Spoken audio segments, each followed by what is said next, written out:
Kloter 12 embarkasi Palembang asal Kabupaten Ogan Komering Ilir dan Kota Palembang ini menjadi rombongan pertama dari embarkasi Palembang yang diberangkatkan pada fase gelombang kedua. Sesuai skema, jemaah langsung diterbangkan dari Palembang ke Jeddah lalu melanjutkan perjalanan ke Mekah untuk menunaikan umroh wajib. Jemaah akan mengambil mikot di pesawat tepat di wilayah Yalamlam. Petugas kloter akan mengingatkan jemaah tentang larangan-larangan ihram selama perjalanan.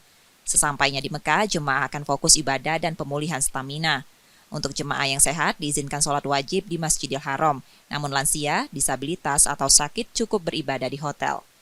Jemaah diminta tetap menjaga kesehatan dan hindari kegiatan yang terlalu melelahkan seperti umroh sunnah berulang atau ziarah keluar kota. Selain ibadah, jemaah akan mengikuti bimbingan manasik haji yang difasilitasi langsung petugas di penginapan.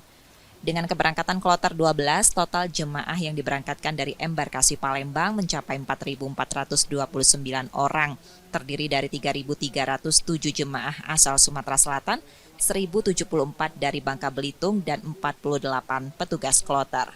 Reski Oktora, Muklas Diferensial Kompas TV, Palembang, Sumatera Selatan.